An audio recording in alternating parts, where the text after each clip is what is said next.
let's get this out of the way really early. The man to the right, Irish Joe Duffy, is from Ireland, and he beat Conor McGregor on the regional scene. There, I said it. Now, let's get into it. Joel Alvarez, this is a guy that was a champ with AFL, and when you have a Spanish promotion like that, you never really know what you're going to get. A guy who was, at the time, 15-1 coming into the UFC, tons of finishes. He takes on Damir Magulov, who was also a champion over in Russia, and Magulov beat the heck out of him. So then you worry, well, Joel Alvarez being this tall, this long for the division, is this really his weight class with the UFC? Is he really capable of standing with these guys? So he fights Danilo Belluardo way too far up on the card that they were on, finishes him, but Danilo Belluardo wasn't really UFC caliber. So with Joel Alvarez, you kind of know what you have. You have a good striker, a guy that can use his length well. And he rode a wave of success coming into the UFC. On the flip side, Joe Duffy fighting guys like Conor McGregor in the regional scene, beating them. A guy that's trained at TriStar in the past, one of the better gyms that we know of in MMA, but have they really been that great lately? That's kind of one of the questions I have. And for Joe Duffy, I mean, if you go back to his fifth to last fight, Dustin Poirier 4.5 years ago. Then he beats Mitch Clark 4 years ago. Then he beats Reza Madadi. Shout out to All Stars MMA in Sweden with Reza Madadi. Then he takes a lot of time off. Gets knocked out by James Vick. Takes a lot of time off. Loses to Mark Jacasey in a fight that he was heavily outclassed in. That was a year and 3 months ago. If you look over at Alvarez, he fought a year and a month ago. So it's been an extended layoff for both of these guys.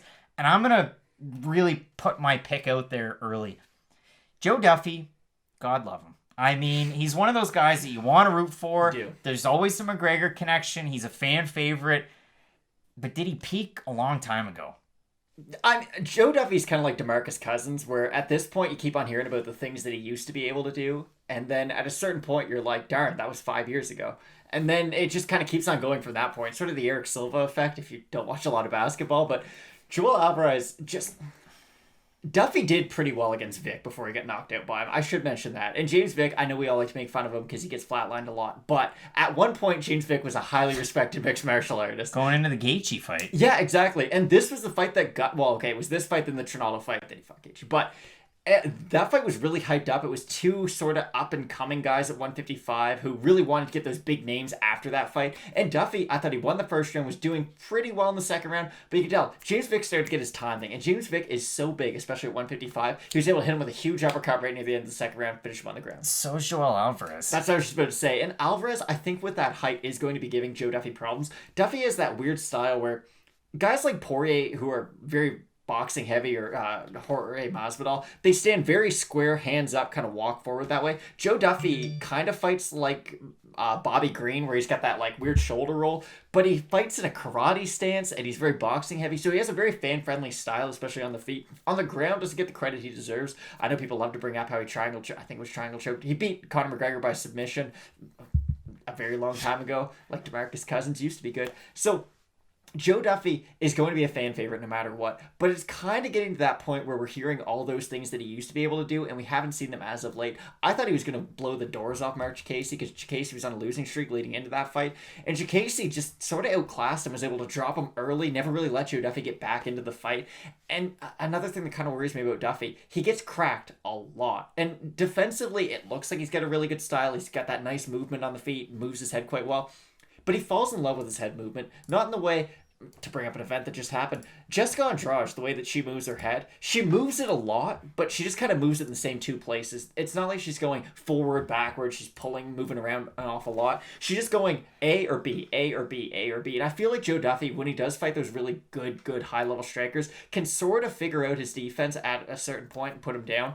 And not to say Alvarez is on that level yet. This is a really good fight for Alvarez coming into the UFC. Yeah. I should mention that just because Joe Duffy, great measuring stick. And there's guys like that. I hate the term gatekeeper, but there's different kinds of gatekeepers. You have gatekeepers like Derek Brunson, for instance, who, if you can beat Derek Brunson, not that you're ready for a title shot, but you're ready to be in the top 10 of the middleweight division. Like, he's a high-quality gatekeeper. Then you have guys like Joe Duffy, where if you can beat him, not a top 15 guy, but it definitely proves that you're an up-and-coming, dangerous guy at 155. So I think it's a perfect fight for Alvarez. a guy who does use his reach, is quite big for the division, not afraid to strike or grapple. So I'm very excited for this fight. I'm leaning towards Alvarez, though. This is weird, Matt, and this is where we're going to catch a lot of flack. Joel Alvarez opened as a plus 225 underdog, sitting at around a plus 290 right now. Joe Duffy, one of the biggest favorites on the card, open minus 305, sitting around a minus 370. If we look over on Tapology to 361 votes, 79% Duffy, 63% by decision. This is the thing. Joe Duffy hasn't won in 3 years and 3 months. We look at those last two. James Vick, Joel Alvarez isn't James Vick. There are some things that are similar, the height and the reach, but Joel Alvarez is no James Vick, which I don't know what that's saying right now. A good thing or a bad thing. But still, you look at the last fight, and again, Mark Giacchesi pieced him up. But Mark Giacchesi's a totally different fighter than Joel Alvarez. He's willing to get in close, but he uses his distance really well. He throws so many different looks at you that you're not really going to see out of Alvarez. But the problem with Duffy, like I said, keys to victory against Joel Alvarez. Well, Demiraz Magdalov put the fight to him, took him to the ground, beat him up soundly. But I don't see Joe Duffy doing that. For Joe Duffy to win, it's probably going to be on the feet.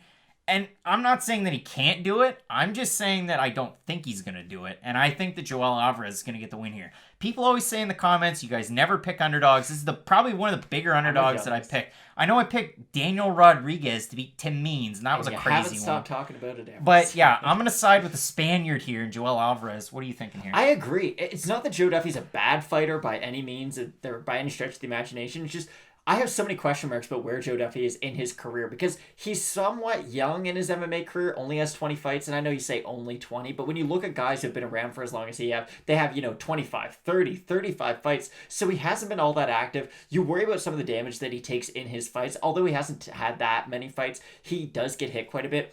And like Dustin Poirier was able to out wrestle him, and that was the UFC 195, the first ever fight past prelim. I don't know why I know that, but and that just kind of worries me. Not that Poirier's a bad grappler by any means. It's just he's gotten really good at that. It seems after that fight, going into that fight, no one really known. So Duffy, the wrestling is always going to be a bit of a weakness. I know he's great on the ground.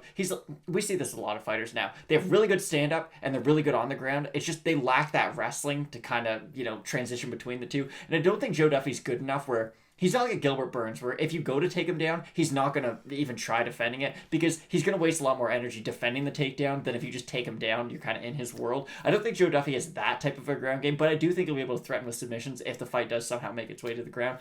But like you, I agree. Alvarez, as long as he can stay long and throw a lot of volume, I think he can beat Joe Duffy because Joe Duffy has good power, but not great power by any stretch of the imagination, so I doubt he'll be able to put Alvarez down. If he wins, I think it would be a decision, but I agree. I'm going with Alvarez. All right, the hipster pick. We're both going with Joel Alvarez to win this one. Let us know in the comments. Roast us if you will, but I really do think out of all the research and tape study that there is certainly a path to victory for Alvarez. 100%. I'm really looking forward to this one, but definitely do let us know what you're thinking below in the comments. It's a great card. We're going to have an extended look at our main event for flyweight gold between Deiveson Figueiredo and Joseph Benavidez. You're not going to want to miss the rest of our picks for the card. Keep it locked in with Fight Night Picks, Matt. And as we always say, let's get into it.